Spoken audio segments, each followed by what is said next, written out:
Empire.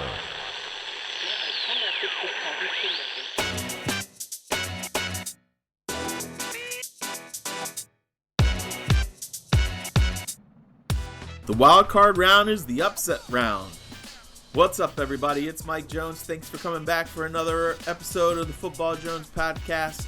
You can read me at usatoday.com. Follow me on Twitter and Instagram at @ByMikeJones. Man, I don't know how it gets much better than that. That was a great opening round of football. Unexpected stuff. I mean, who could have thought that in the same round, Tom Brady and Drew Brees would both be eliminated? And all of these games going down to the wire. Like I said, 3 road teams, 3 underdogs winning. Just really good football. Really exciting, compelling football. And it's going to be interesting to see how this divisional round plays out. The bar is high, and we'll see. But got a great guest for you today. Going to talk with Ben Violin, senior NFL writer from the Boston Globe, who has covered the Patriots for a long time. And we're going to basically dissect the state of the Patriots and where they go from here. And then I'm going to give you my thoughts on the Patriots after talking to Ben, and then a couple thoughts on this round of the playoffs and looking ahead to next week. But here we go, catching up with Ben Violin. All right, now joined with Ben Violin, senior NFL writer from the Boston Globe. Has covered the Patriots for a long time, so there'll be nobody better to get a real diagnosis, post-mortem of the end, possibly as we know it, at least of this season. Ben, how you doing? Doing well, Mike. Thanks for having me. And post-mortem seems like an appropriate phrase for what the Patriots are going through right now. They might be able to keep it together, and they might be able to get the band back together for next year, but it also seems like a lot of change could be on the horizon for the Patriots, not only with Brady, but Josh McDaniels and Nick Caserio and some of the coaching staff and some key players like Devin McCourty is going to be a free agent. So this could be a major offseason for the Patriots. Yeah, it's got to be a weird feeling. I mean, you're not used to being done this time of year. When was the last time because they never play in the wild card round, not normally. And when have you had a locker room cleanout day you've had to cover? Honestly, this was the first time because this was my 7th season, and the other 6 times they'd at least made it to the AFC Championship game, and they'd made it to 4 Super Bowls. And the 2 times they didn't win, it was in the AFC Championship game on the road in Denver, and I never got back in time for locker cleanout the next day because Belichick, of course, does it bright and early the next day before most people can get back. So this was the first time. And, yeah, I was remarking today to a few people in the media room just how weird it is to now have the whole NFL playoffs still ahead of us, but not have anything for the Patriots at stake. I mean, we're always watching other games and scouting other teams and looking at seeding and figuring out, what's the Patriots' best path to the Super Bowl. And it's all done right now. And, as you mentioned, this is their first wild card game since the 2009 season. So it's been a decade. And interestingly, they lost that one at home too. That was when Ray Rice went like 83 yards on the first play from scrimmage, and the Ravens just came in and kicked the Patriots' butt. And this game wasn't that bad, but I think anyone who watched the game knows that the Titans certainly kicked the Patriots' butt a little bit on Saturday night. And, did not expect this team that started 8-0 this season and had what looked like an all-time great defense. Did not expect them to go out with a whimper like they did. 4-4 to finish the regular season, and then losing at home to the Titans. They finished their season with back-to-back losses at home to the Dolphins and Titans. But it was appropriate, that they didn't get the bye, that they aren't advancing, because I don't think they were one of the best teams this year. I think they benefited from a really easy, almost historically easy schedule in the first half of the season, and a list of quarterbacks that would just make you shake your head. So that, they kind of jumped out to all these wins early on, but it was like funhouse mirrors. It wasn't totally reality for the Patriots. And I think what we've seen over the second half of the season, where they lost to all the good teams, Ravens, Texans, Chiefs, now the Titans, this is really more who the Patriots are this year. Do you feel like they underestimated or even overestimated themselves? they didn't go out there and really make a push during the offseason to get Tom Brady more weapons. I know they had injuries on their offensive line. I know they tried the Antonio Brown experiment, got, Sanu late in the year, at the deadline. But it almost felt like they were like, okay, we can plug these young guys in there. We're going to be fine. When maybe they needed to have had a more aggressive approach to make sure that Brady had the weapons that he needed to take advantage of him at this later stage in his career. Yeah, I think that's fair. Belichick kind of defended the roster building today, saying it was a competitive team and they were in every game. But if they had better weapons around Brady, these wouldn't have been competitive games. They would probably have beaten some of these teams, and they certainly would have beaten the Dolphins in Week 17. They tried to get value in the offseason, which is, what the Patriots often do. They rarely are the top free agent offer. I think Stephon Gilmore was just so out of character for them when they came out on the first day of free agency and offered him a record-breaking contract. That's usually not them. They usually try to get guys for value, and I think it bit them this year. They were in on Adam Humphries. They were in on Cole Beasley. They were in on Jared Cook, but they didn't seal the deal with any of them, and those are the types of players that Brady needed. Veteran, polished receivers, not, kids like N'Keal Harry and undrafted rookie Jacoby Myers and guys off the scrap heap like Demaryius Thomas, who they ended up getting rid of, and Josh Gordon, who they got rid of. And he was a guy I think was having some trouble with staying on the same page of Brady and being a reliable player. They ended up having to panic and going out and getting Antonio Brown and then paying a second-round pick way too high for Mohamed Sanu. And really, they didn't prepare for the end of Rob Gronkowski. This is a team that's always been a year ahead of players, not a year too late. And I understand keeping Rob Gronkowski till the end. He was still a very productive player last year, but they haven't really drafted anyone high in basically since Gronk at the tight end position. They haven't really invested in that position. And then when he was a little wishy-washy in the offseason about whether he was going to play, it cost them Jared Cook because they weren't willing to give him more money, and Cook didn't know what Gronk was going to do, and it cost them another productive target for Tom Brady. And they were certainly unfortunate during the season as well. Like David Andrews, their starting center, arguably a Pro Bowl caliber player, comes down with blood clots in his lungs right on the eve of the regular season, basically knocking him out. And your center is, if not the left tackle, your center is your most important offensive lineman. And then on top of it, the Patriots were shuffling in different left tackles for a lot of the first half of the season because Isaiah Wynn was going down, and just a lot of injury bad luck happened as well. Edelman was completely beaten up, shoulder, chest, knee injuries all season long, and he still put up pretty good numbers, all things considered. But so it was a combination of they didn't do enough in the offseason around Tom Brady, and then they suffered some bad injury luck. And, the injury thing is real. It's like the years that they go to the Super Bowl, they usually have really good health, and the years they don't is when they usually have injuries. So it bit them this year, and it just goes to show you that, even the Patriots, they can't do it every year, and that they're going to have some years with some bad luck. Right. Now, okay, you mentioned, you said that they do a good job of staying ahead of players and knowing when to kind of cut bait. That's now what the question is regarding Tom Brady. Did you see signs of Father Time tapping on his shoulder? And do you feel like they look at him and are like, all right, thanks a lot, and we're going to go our separate ways? I think Belichick is ready to do that. I mean, frankly, I think Belichick was ready to do that 3 years ago with Jimmy Garoppolo, and he basically got overruled by Robert Kraft. And, it's understandable. Tom Brady's meant a lot to this franchise, and for as many titles as he won, he should be able to call his own shots a little bit. I was kind of driving the train for a lot of the season that, it was the pieces around Brady, and it's so obvious that they haven't given him enough, and he's just so uncomfortable. And I think at one point he said, I'm the most miserable 9-1 quarterback in the NFL. Like, he didn't hide his disappointment with what they put around him.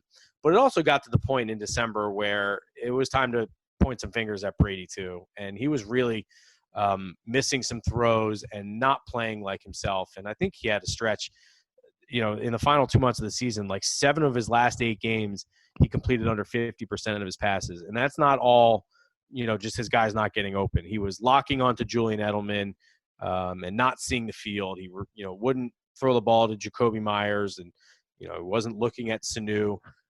He was sailing throws. Brady was, I remember against Miami, 3rd and goal. He's got Sanu in the corner of the end zone. And he just throws the ball like 5 yards out of bounds, doesn't even give Sanu a chance. And other than the Buffalo game in Week 16, where Brady was pretty sharp, he just was not himself in the latter half of the season. And I think, it's not Peyton Manning, it's not Joe Montana where his body's really breaking down. But at his age, I mean, the injuries do kind of have a cumulative effect, and they're harder to come back from. And he was dealing with an elbow injury at the end of the season that I think was definitely affecting him. And I think you have to wonder, at his age, is he going to be able to make it all the way through January without elbow injuries or other nagging injuries? He was also like 5th in the NFL in pass attempts this year, and I think he had his most since 2015. He was averaging like 38 pass attempts a game, which if your quarterback's 42 years old, that doesn't seem ideal. It seems like you want to limit him a little bit more. But the offensive line wasn't great, and the run game wasn't great, and they put a lot of the offense on Brady's shoulders. And I just didn't think, he had it in him, and the offense didn't have enough in them this year. Like, Brady needed to be Superman, and that just wasn't where he was at. So I don't think he's like Peyton Manning, where Peyton could barely throw the ball at the end. Right. Brady's still physically, I think, okay, but at his age, the injuries are tougher to come back from, and he's definitely not the same player he was even like 2 or 3 years ago. So, do they have his replacement on that roster? I know that he's been there for 2 years now. But do you get a sense that they feel like he could step in and replace Brady, or are they going to have to do something else at quarterback? So you're talking about Jarrett Stidham. Yes. He actually just finished up his rookie season, a 4th-round pick out of Auburn. He gets a lot of praise from the guys in the locker room, and Belichick said he had one interesting comment this year that since Brady hasn't been able to finish a lot of practices in the second half of the season, which in and of itself, that was an interesting comment from Belichick. But Jarrett Stidham's been able to get a lot of work this year, working with the ones and some development that maybe he wouldn't normally get. All I know is he played like 15 snaps all season, and Brady played a ton. And Stidham was like 1 for 4, and one of his 4 passes was a pick 6 in the Jets game in mop-up time, and Belichick promptly took him back out of the game and put Brady back in. There were some games where there were some opportunities to get Stidham some more work, and they didn't. I'm a little skeptical. I know Patriots fans want to believe that every mid and late round pick they take turns to gold, but I still think if Brady moves on and this is it for him, I think they'd have to go get a veteran, probably in a trade. There's going to be guys like Cam Newton, and these aren't like great options. Like a lot of people roll their eyes when I say these names, but I think they could be good bridge quarterbacks, like an Andy Dalton or Cam Newton, maybe Derek Carr. There are a lot of rumors that the Raiders are going to move on from him.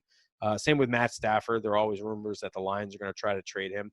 I think that's what you're looking for with the Patriots, that they would try to draft like kind of one of these. I mean, look at Tannehill. Ryan Tannehill goes to the Titans this year, and he was very mediocre for the Dolphins for 7 seasons, but you put him with the right coaching and in the right system and talent, and he's setting the world on fire this year. So I do wonder if the Patriots could take like an Andy Dalton and turn him into more than what he's been with the Bengals so far.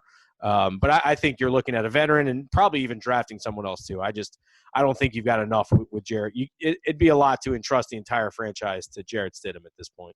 No, but then the question is, okay, if you said right coaching, if Josh McDaniels is gone, then who do you see stepping in as the offensive coordinator? Yeah, that's a great question.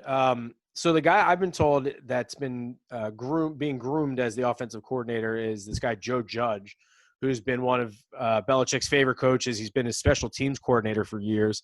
He's like 38 now, so he's not super young. He's been around the coaching game for over a decade now. And this year they actually gave him the title of wide receivers coach as well. He was probably the only guy coaching wide receivers and also the special teams coordinator. But he's kind of a rising star. The Giants actually are going to interview him for their head coaching job. And now Mississippi State, where Joe Judge played for 4 years and then was a grad assistant. So, he's in the Mississippi State family. They just fired their coach, and there are reports that they're going to be heavily interested in him there. So the Patriots may have to step up to make sure they keep Judge if they want to. The other guy, so McDaniels has been the quarterback's coach and the offensive coordinator over the years, but they've actually usually had an assistant quarterbacks coach to work with the young guys. So like Jimmy Garoppolo and Jacoby Brissett, really worked with like Jerry Shuplinski, who's now one of the quarterbacks coaches for the Dolphins. And this year they had a guy, Mick Lombardi, who's one of the sons of Michael Lombardi, the former NFL executive. He was the assistant coach, quarterbacks coach, and he's working a lot with Jarrett Stidham and the other quarterbacks that they've brought in this year. So, you'd lose a lot with McDaniels. He's meant a lot to this program. There's no question. But I think one of the hallmarks of, as long as you have Bill Belichick around, that's to me a big piece of the equation. And Belichick's going to get guys in those positions that he trusts and that are going to help put guys in positions to succeed. And you look at their recent track record with Garoppolo and Brissett, they've done a pretty good job of identifying some young quarterback talent and helping develop these guys. So, I guess the other thing to consider is I don't know if McDaniels is a lock to leave. I mean, right now there's only 3 openings, and all these teams, the Browns, Giants, and Panthers, they're all interviewing a lot of qualified candidates. And McDaniels definitely has some baggage with, first his tenure in Denver and then the, flip-flopping on the Colts. So to me, it's more as a team willing to go with McDaniels than is he willing to leave the Patriots at this point. So the Patriots may be able to retain McDaniels. They still might obviously lose him. But to me, as long as you've got Belichick and some of the core coaches there, you're still putting your players and your young players in a pretty good position to develop and succeed. All right. So what's your prediction? Where do we see Tom Brady in 2020?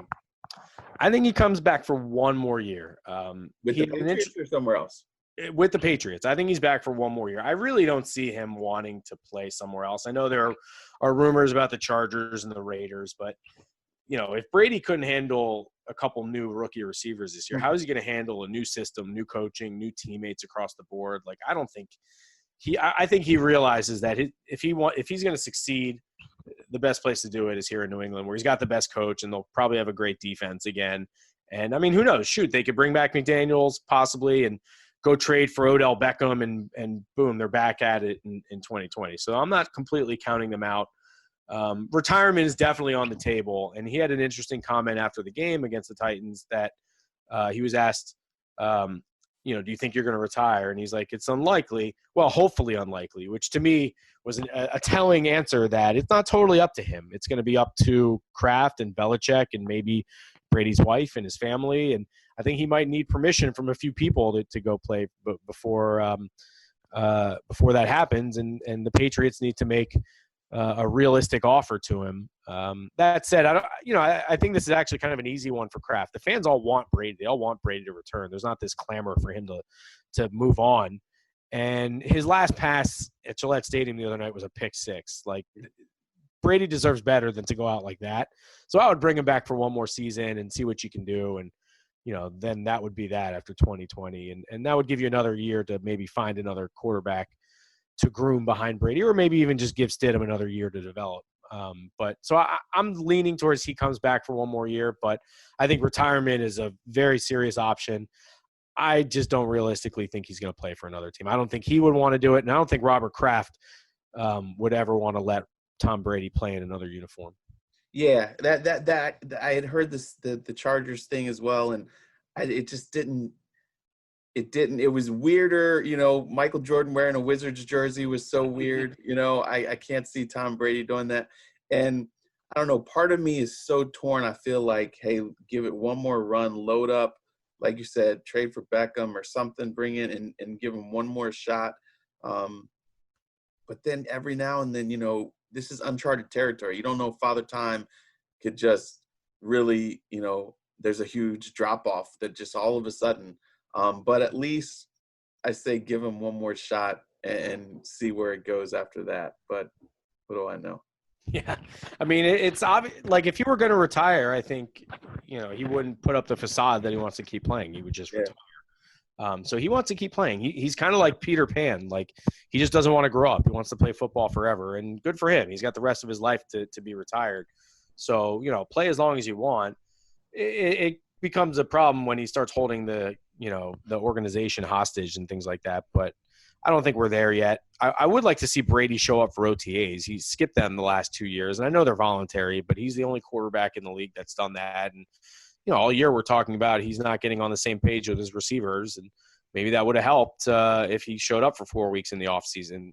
So I'd like to see him return to being, more dedicated to the offseason stuff and being more of a team leader. But he, like I said, he's not Peyton Manning at the end. He's not Joe Montana. I don't think he's really broken down. I think he still has good football left in him. I do think a lot of their issues this year were, what he was surrounded with, and you get David Andrews back and you fortify that offensive line a little bit. And I mean, shoot, you go trade for Odell Beckham, which I think is certainly possible, and give Brady another weapon or two. I think the Patriots could be back at it next year, but certainly a lot of changes could also be on the horizon this year. Good deal. Well, Ben, I really appreciate all your insight and everything. Tell everybody where they can find you. Thanks. You can read my work at bostonglobe.com, and please follow me on Twitter at Ben Violin. That's Volin. All right. Good deal, man. Well, thank you. And I guess I'll see you Senior Bowl, Combine, somewhere like that. I might do the AFC Championship game if you're there, but otherwise I'll probably be at the Super Bowl in Miami. I don't know about the Senior Bowl. The draft and the Patriots are always – I mean, even this year they're drafting 24th or whatever, or 23rd, which is higher for them. But, it's not like they ever get a top 10 pick. So the Senior Bowl has never been huge for them. All right, man. Well, thanks so much. I appreciate it. Appreciate you, Mike. Thanks a lot, man.